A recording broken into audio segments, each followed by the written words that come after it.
Guess what, friends? We have big, fun news. You know, Crank and Boom has been a Lexington favorite for over a decade now. Well, now Crank and Boom has been enshrined on a Monopoly board. Yes, I'm talking about the real life Monopoly board game you played as a kid with Community Chess, Park Place, and Kentucky Avenue. They have just come out with the Lexington edition of Monopoly, and Crank and Boom is on the board. So you can go buy Crank and Boom as a property on the latest Monopoly board featuring all sorts of Lexington attractions. Grab your own board game at crankandboom.com before supplies run out. Crankandboom.com. Hello, friends. Welcome to the Crank and Boom podcast. I am your host, Toa Green.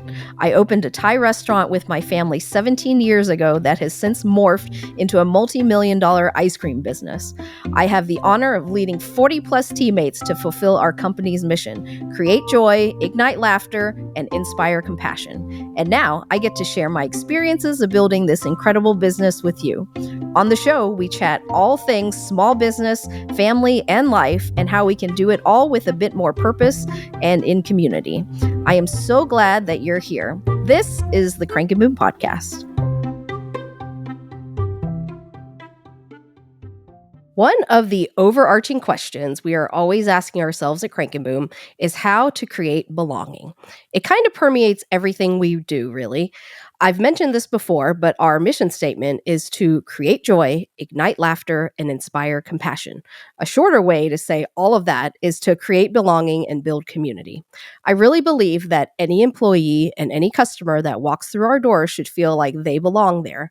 No questions asked or proof required. It's just how it is. Which brings us to our topic today, the buzzword everyone's talking about, DEI, diversity, equity, and inclusion.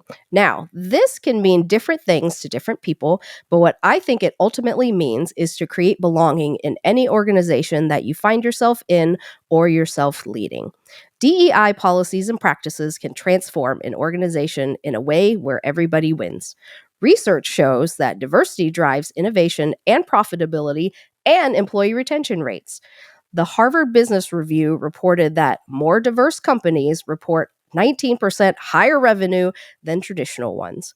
Businesses in the top quartile for ethnic, racial, and gender diversity also have a 25% greater likelihood of being more profitable. Research aside, though, we know that bringing more voices to your organization is a win-win for everybody. It can be a really intimidating and tricky topic to talk about and to navigate, but we have the most wonderful expert here today to walk us through what it all means, how to implement real change in your business, and specifically how small businesses can benefit from being intentional about your DEI practices and policies. She is none other than the most amazing guest and the first person to return to the show, the one and only Coach Colene.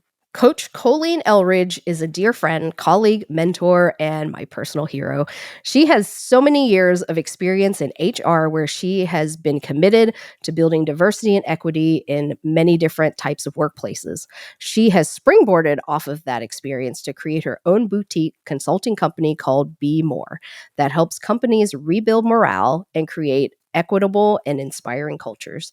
She's done work for Fortune 100 companies who are moving millions through their companies each day, and then small business owners like myself.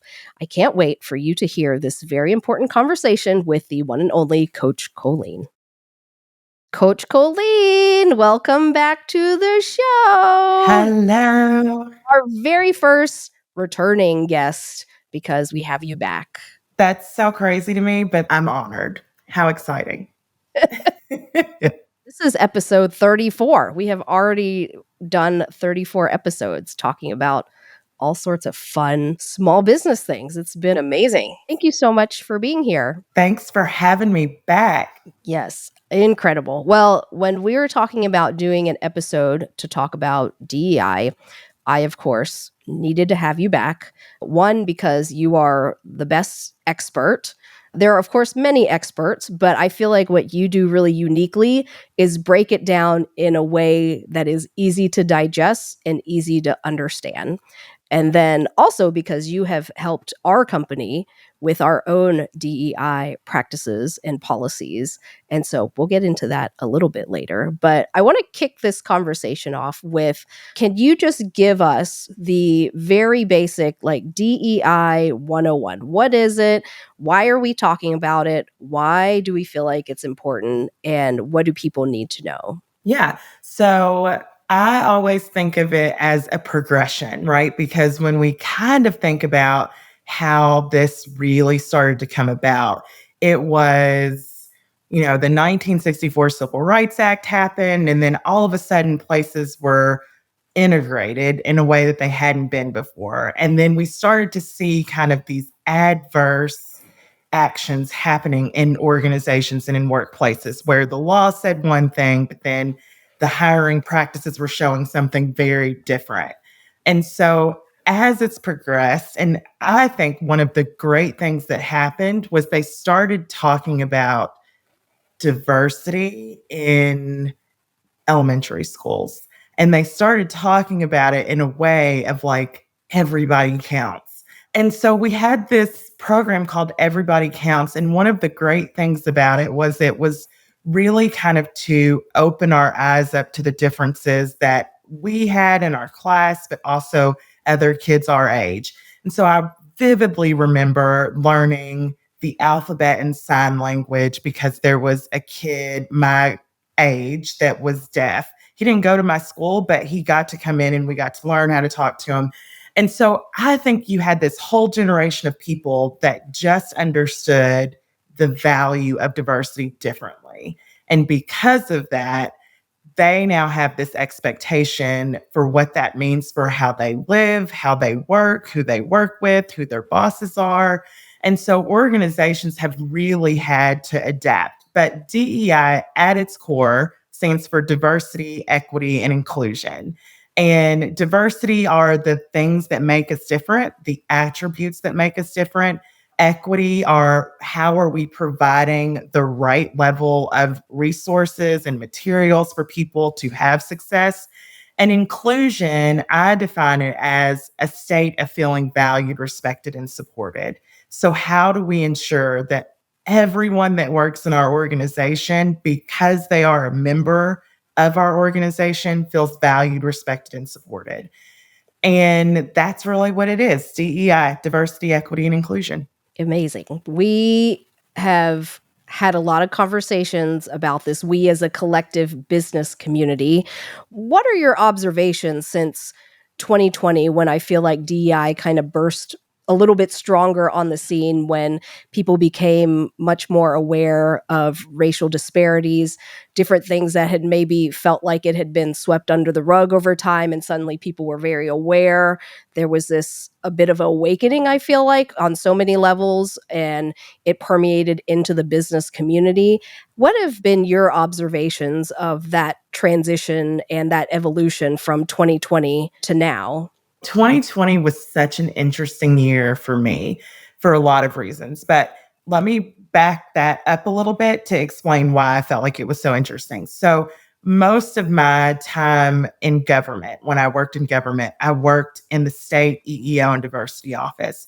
So, I've been talking about diversity, equity, and inclusion and affirmative action for 2 decades now. And I was doing it in a place that sometimes wasn't always as welcoming of that information, or open to that information.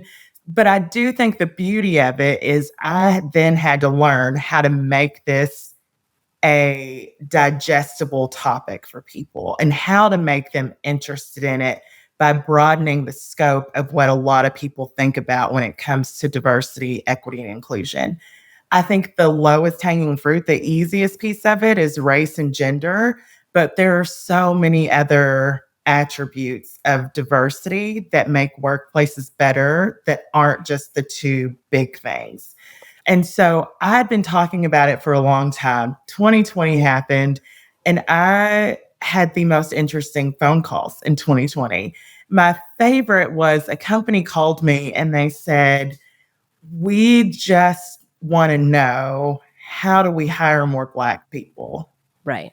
And I was like, That's the wrong question. Like Let's back it up maybe a few steps.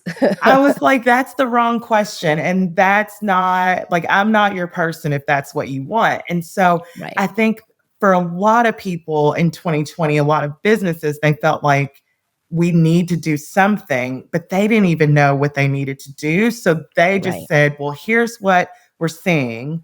So let's just throw spaghetti at the wall and see if this helps. Mhm. The problem, I think, is that if that's all you're focusing on are the numbers and the optics and what does it look like, you're not getting any of the benefits of what diversity and inclusion bring to your organization. And so a lot of organizations that I saw in 2020 that really took that approach of like, let's just get the numbers to look a certain way are kind of right back where they started at because they didn't do the work to build those cultures of inclusion.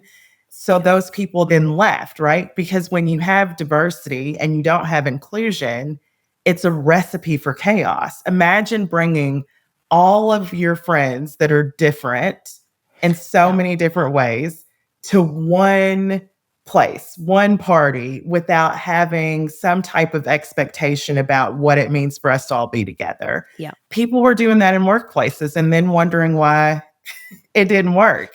And so I do think that there is more of an awareness of the importance of building a culture of inclusion right now.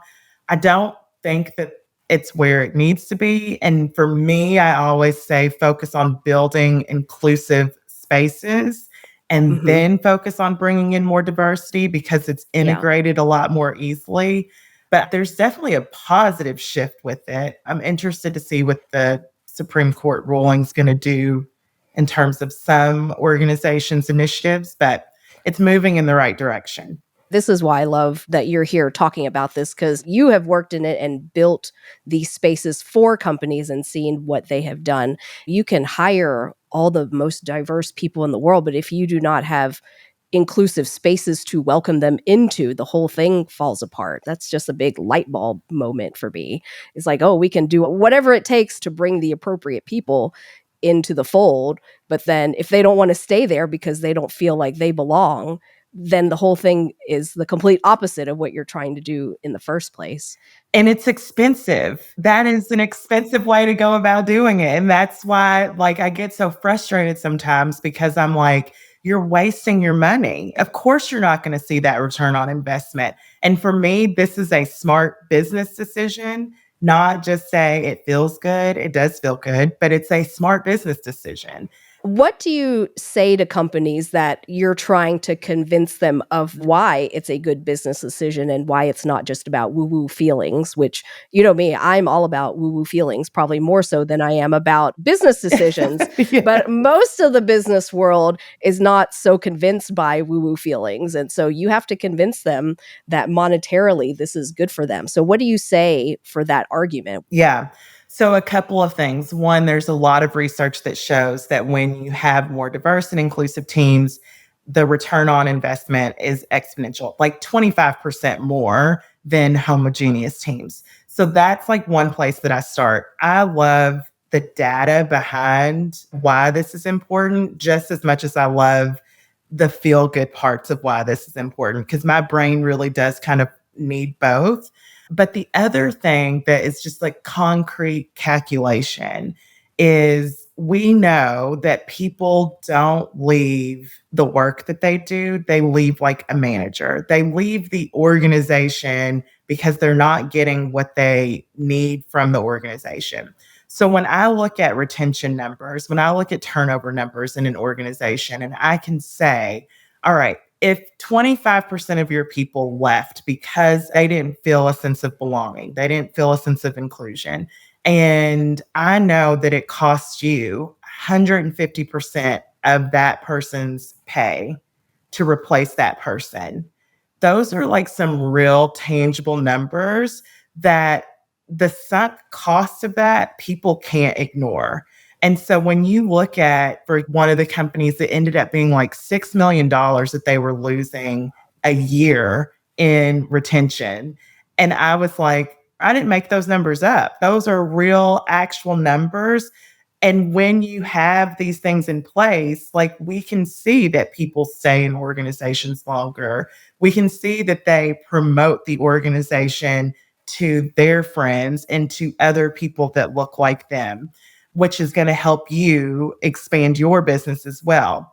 The other big thing is just the demographics of the United States in the next 5 to 10 years. It will be a very different 52% will be non white in the next 5 years. Right.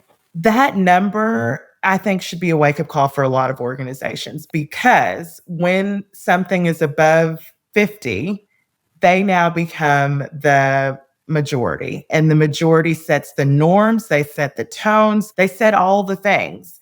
And so it's not just what's going to be happening inside of your business, it's also who your consumer is going to be. And the more that you have people that can talk to that consumer, the better it is for business. So it kind of approaches it like a bunch of different angles, not just from the turnover, but also from the customer base and also from how are people viewing your organization? Are you an organization that people want to buy from?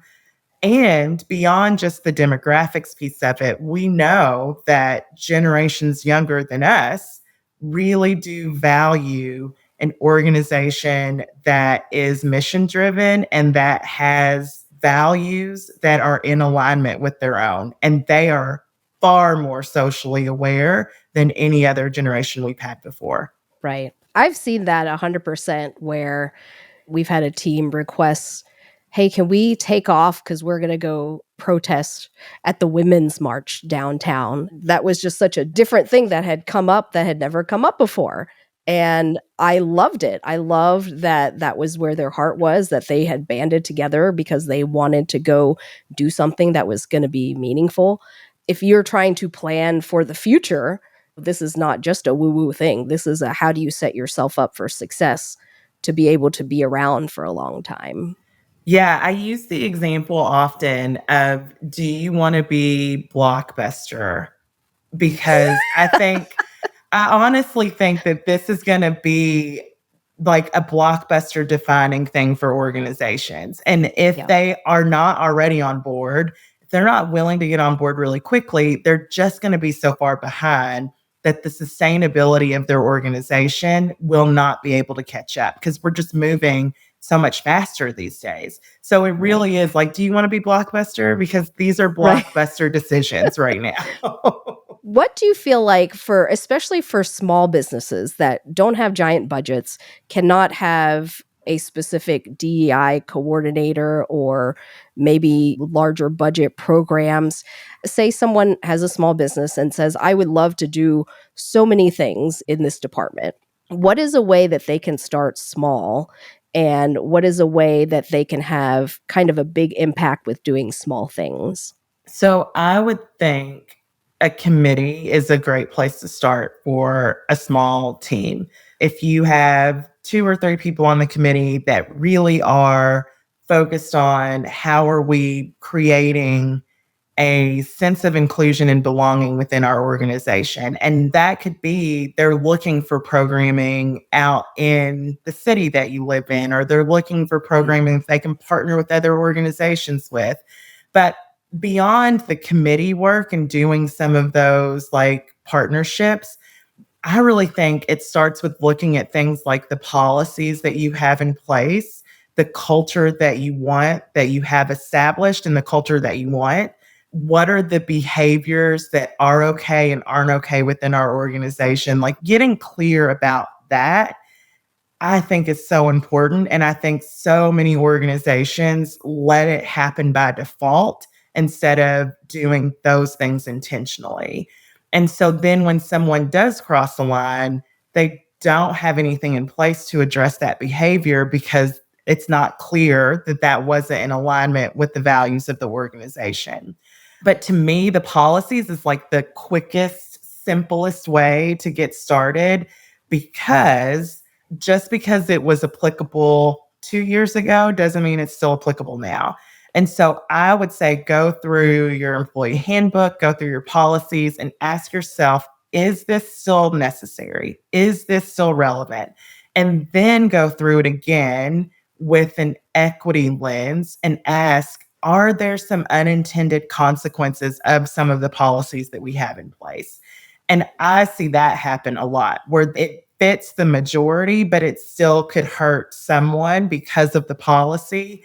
And then again, you ask yourself, is this still relevant? If I know that this is unintentionally hurting someone, is there a different way to look at this policy? Is there a different way that we can address the concern of the policy while still being inclusive? Those, I think, are like the lowest hanging fruit things to do. Of course, you can do things like mentoring programs, pay equity studies, things like that, but those take a little bit more time and cost a little bit more money. Right. And I will put in a definite recommendation for Coach Colene or a consultant type person who does this work, who is able to come in and analyze your policies and work with you in a way that doesn't feel scary, or somebody who can hold your hand and say, I see what you're trying to do. Let me give you some pointers, or here's some advice on different ways that we can work towards that goal. And that to me felt much easier. And yes, it cost something, but it also to me was invaluable having somebody who was an expert in this department. When I have discussions with other business owners or people who are speaking about DEI policies, there seems to always be these statements that pop up continually that I feel like are like a trend. And I feel like it is well intentioned, but I also would love to get your thoughts on how we kind of debunk those and how we kind of unravel these statements. So, one that I see a lot when it comes to wanting to hire a more diverse workforce is, well, I'm just trying to find the best candidates. And I've seen this also not just in hiring, but when it comes to different programming, when you have students applying to get into a specific program or other candidates getting into something, we just want the best. And that's with like big quote unquotes, the best candidates. And let's just let the numbers fall where they fall. So, what would you say to that? And if somebody is feeling like that as a leader of an organization, how do you talk them through that? Yeah, it's funny because there are some industries that I hear that in more than others, like tech, for example. I think they have a big problem on their hands. And it's going to get, I'm worried about the tech industry in some ways, but I think best is subjective, right? Like, what is best? That's the first thing. And the second thing is, I just feel like when someone says they want the best candidate, and that is their reasoning for not hiring someone that has diverse background or experience, that they automatically assume that someone that does have a diverse background can't be the best candidate. And that's a bigger problem. Like, that's a whole different mindset issue Right. that tells me that it wouldn't matter if they were the best. You would always find a reason to not hire that person. It's almost like when someone says they weren't a good fit. Well, what does that mean? It's the same thing. It's like, oh, they're not a good fit because this is what you've always had. And if you want to grow your business, sometimes you have to have what you've never had before in order to bring in a different perspective. And so standardizing your hiring practices, I think, is a way to help with that. But also looking at where do some employees or potential employees get lost in the pipeline too? Because maybe it's a system problem or maybe it's a person problem.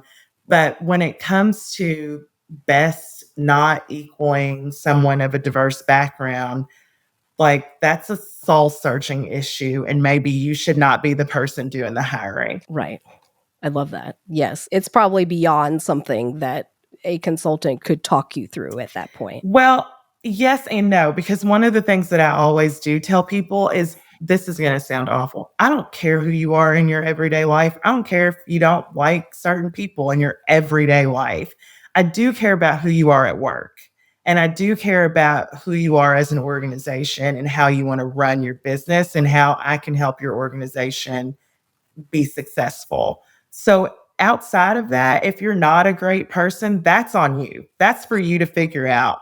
But when you are at work, I want you to think of the things that you do and the decisions that you make as smart business decisions.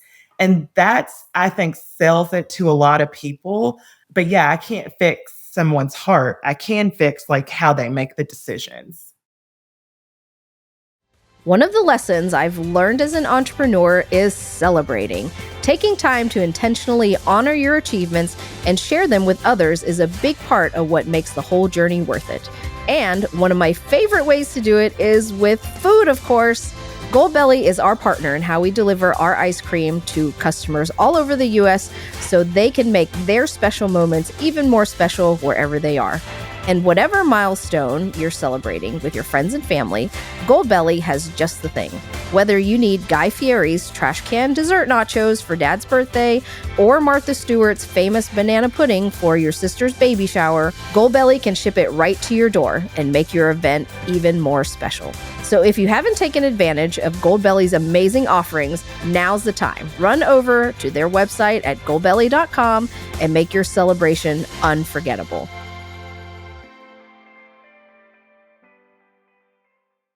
If you've been here for a while, you know that I incorporate community in everything I do.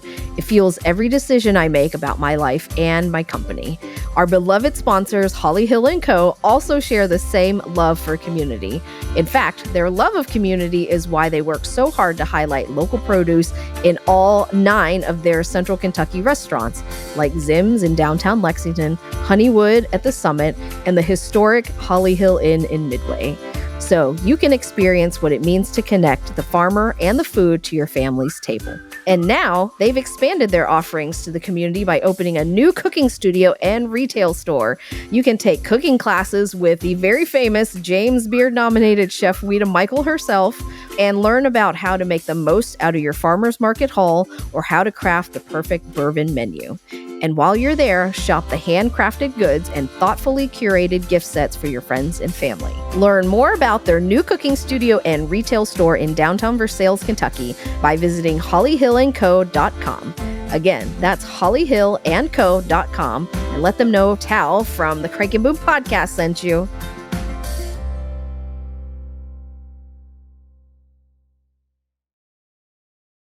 So here's maybe kind of off topic question, but what should someone do if they are in an organization and they are maybe not a leader who can make top level decisions, but they want to see policies change, or they see things happening within the organization that are maybe not in line with these sort of policies, but the leader may not be on board or may also not feel like there is a problem. What do you feel like that person should do?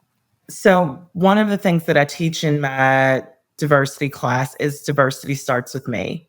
And so, I do think that there's a role that every individual in an organization can play in creating the culture of inclusion that they want to see within an organization. So, what can I do to help make sure that people feel included and feel like they belong? So, part of it is a little introspective. What am I doing? The other part is if that person has not addressed those concerns, address some of those concerns, but you have to be able to address it as a business decision. And this is where I see individuals miss the mark sometimes, is because they go into it with like an impassioned position, or they go into it from an emotional place. And that instantly puts people on the defense. And so, what you have to be able to do is say, I see X, Y, and Z happening, and this is how it is impacting the business. This is how it is impacting the organization. This is how it's impacting the bottom line. That is something that every leader will listen to. And if you don't have that number yet, if you don't have that data, pause, get the information, be able to say, this is why it matters to you and to this organization. And then they'll be willing to do something about it. But if you just go in from the emotion of it, there's not a whole lot of a compelling reason for a business entity to make changes. Right. I certainly have been in workplaces that I have not felt 100% safe or I belonged.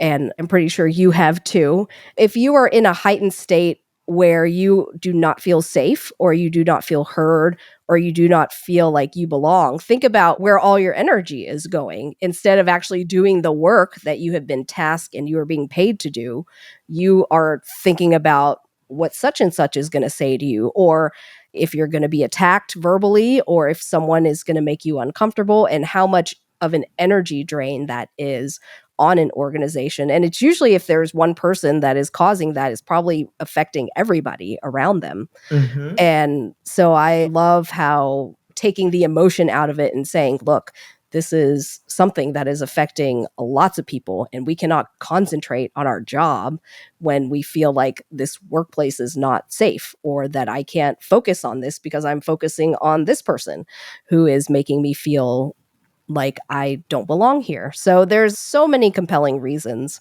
why this needs to be talked about, and it needs to be a priority for businesses. But also too, like if something is going on in a workplace that does like cross that line, I want to be very clear about this. There are organizations that you can go to, the Human Rights Commission in Kentucky, the Equal Opportunity Commission, that you can go to file a complaint if your employer is not doing something about it. And I think that that is a reasonable route to go about too. But I will say this, give your employer a chance to resolve it. Don't go there first. Go to your employer first, address the issue. And if they still choose not to do something about it, there are always other options. Also, don't forget to be a good advocate, a good coworker. Like if you see something, say something, right? Don't let someone suffer by themselves or feel like they are the crazy person. Yes, absolutely. Let people know that you see what's happening. Speak up about it, advocate on their behalf. If it's not you, if it's someone else, advocate on their behalf. Be a good friend, a good coworker, a good partner to someone that you work with if they're being the victim of harassment or discrimination as well. Right. And to tag on to that, I also want to say that the responsibility to create these spaces within our business community does not lay on communities that are traditionally marginalized. I feel like it is a collective thing that we all need to do. And I feel like it's even more important that the communities that are of the majority are the ones taking these initiatives, even if it feels like it might be hard, or if you feel like I don't want to say the wrong thing. I don't want to do the wrong thing. I feel like making the effort means so much. Our voices only go so far. And so it has to be a united front that this is how our organization is going to be. And it has to be from the voices of leadership, of the majority, and as a collective, and not just on the shoulders of people who are traditionally marginalized. 1000%. So, I want to talk a little bit about some of the work that we had done together for Crank and Boom, because I wanted to look at our policies and also make sure that we were doing right by what in my heart I believed, but because I have my own biases and I have my own background, and sometimes you have blinders on and you don't see other things, which is why you bring other people in that have other perspectives.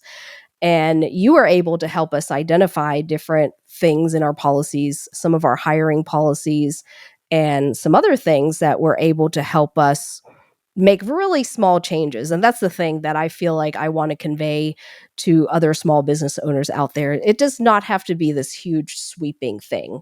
It can take little changes. And then I feel like once you're aware, you just make decisions that lean towards being more equitable and more inclusive, because it's like a muscle that you train.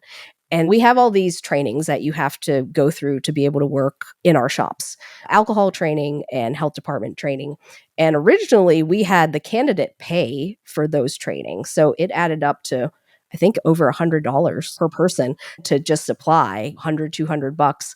And that was once you were hired. But then what if you paid for all those, went to day one and realized that you hated the job? Then you were out that money.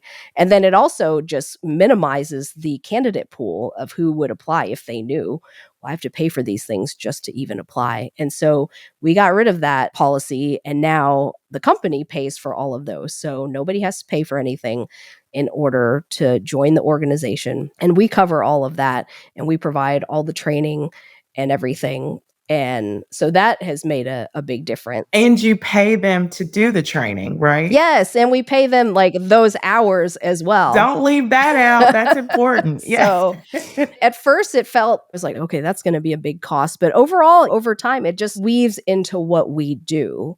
And it just becomes the cost of doing business and the cost of doing something that we feel like is the right thing to do. And for us, it brings a wider pool of candidates that are interested in working with us. And that is definitely a win-win for everybody. Can I add something to that? Of course. So I remember when you and I were having that conversation, and this is, I think, the benefit of having people that just have different, diverse perspectives, and that can cross so many things. But I think one of the things that I said to you was, if I would have been 16 or 17 years old and wanted to come work here, I would not be able to afford to do all that stuff on the front end. I was raised by a single mom. She would not have had the extra $200 to pay for me to come and do classes so that I could get a job. And I think when you can partner the impact of the decisions that you're making with someone's real lived experience, it just changes how you view it. And it's like, oh, you didn't not think of it because you're a bad person. You just didn't think about the unintended consequences of how that could be a barrier of entry for people. And that, I think, is so important, because I do think there's a lot of very good people that have very good reasons for the policies and practices that they have in place. They just haven't thought about the unintended consequences of some of those decisions. Right. And some other things that we do that we try to be very intentional about: when someone gets hired, they fill out a survey that only comes to me and our HR person and then our main manager. You don't have to answer them if you don't want to, but we try to make sure to ask, what are your pronouns? We do that in the interview process. What would you like to be referred to? And just from the get-go, I feel like if you went into an interview and someone asked me that, I would think, oh, okay, this organization is aware of the LGBTQ community and is welcoming of it, and it would be a safe space for someone who identified in that community. So it's little things like that. So people lose name tags all the time, but we had gotten name tags where we have people write their name and also their pronouns as well, because someone who may be transgender might present a certain gender but wants to be identified as a different gender who they identify with. And to Joe Public, being able to put it on a name tag that says, I would like to be referred to as he, him, whatever people choose, and just making it a safe space in that way, and showing that we are putting the effort to create an inclusive space. And of course, partnering with organizations that support LGBTQ rights, and then also other initiatives from diverse backgrounds. We try to just work with lots of different people that do a lot of different work in all sorts of organizations. So I think being able to say we support this organization that is doing work in the community is our own way of saying this is what our values are as a company. So to me, that's not even a policy thing. That's just choosing how you want to represent your values to your team and also to the public. And also, business-wise, it expands the reach of your organization. And again, people forget that it is a good thing to do because it's in alignment with your values, but it also is just a smart business decision too. It expands the reach of your organization. Absolutely. We're going to kind of wrap up the conversation, but what do you feel like you're seeing now with different companies? What trends are you seeing? What are different initiatives that people are doing that you feel like have made a great impact that we can see and that you can share that we as small business owners might be able to implement? There's kind of two different camps of organizations right now. There's one that I think the Supreme Court decision has really hindered their progress because they're worried about the implications of it. And then there's others that I think have just kind of doubled down and been like, cool, this we're still doing this because this is who we are as an organization. And so I do think that that's an interesting thing to kind of watch happen. I think the ones that are kind of backed off are the ones that were hesitant to do it to begin with. And we're like, okay, now I have a reason to not do it. So I think thinking through like, who do we want to be as an organization, right? And getting really clear on that. The other thing that I think organizations that are thriving right now, and I think will be thriving in the future, are doing is they're really focused on building communities, both within their organization and within their community. And I think Crank and Boom does this better than so many other organizations that I see because of those partnerships that you have with all these different community partners. One of the things that I'm really excited about when it comes to business and diversity, equity, inclusion, and belonging is what I think will be kind of the next piece of this is we have a loneliness epidemic that is frightening. Like it is truly frightening. And I think that business will have a role in fixing this. And that's one of the things that I really plan to spend the next few years really like working on is how do organizations address loneliness? Because think of the impacts that it has on you as a business owner too. And so to me, all of that goes hand in hand, right? If I feel a sense of belonging, I'm not going to be lonely because I know that I have a community of people that value, respect, and support me. It's so much bigger than just what you see and don't see, than who someone is and who they're not. It really is about community and how are we building communities within our organizations and how is our organization being a good steward within the community. So I do think that that's going to be the next thing, not just the loneliness piece, but also really intentionally building communities and moving away from this, we're like a family, to we are a community. Because a community has resources and a community has standards and community has consequences for behavior. And so that's what I really see a lot of the big shifts are going to be moving towards that. Incredible. Well, now we're going to have to bring you back so we can have a conversation about loneliness and community building.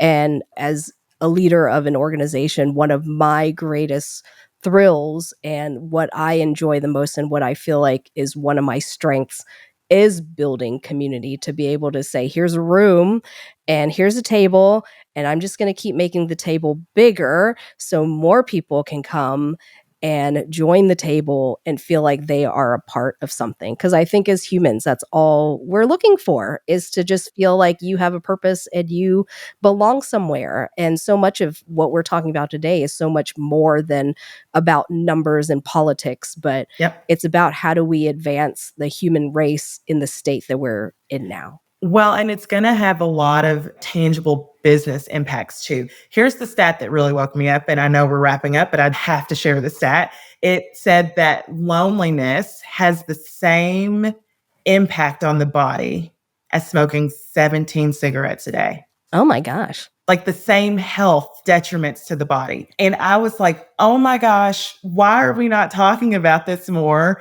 Because if it's having that type of impact on the body, then what is it going to do to the workforce? Yes. If people are suffering from loneliness and they have health issues from loneliness, that's going to impact the workforce. So the work community, the business community has an obligation to do something about it. Again, this is not one of those that just feels good.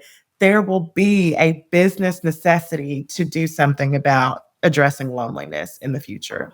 Yes. Well, I think that is a perfect note to end on, even though I don't really want to end. I love being able to be here with you and just talk about all these things that are so important to the world and to the business world and to our community. So thank you for everything that you do to advance all of those things, and for being you and for joining us today, because I love you and you're amazing. I love you too. Thanks for having me back. Repeat guests. Repeat guests. And then you probably will end up being the first 3-time guest. Yes. So we're going to have to put that on the docket next. So Yes. thank you so much. Thanks for having me.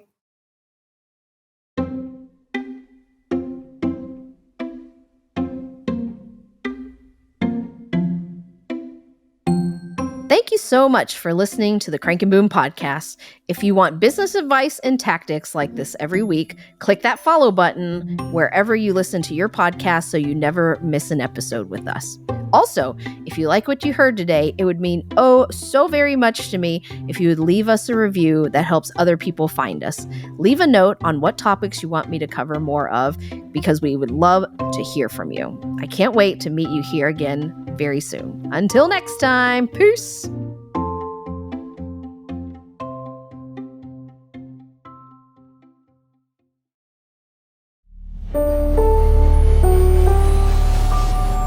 This is a production of Four Eyes Media.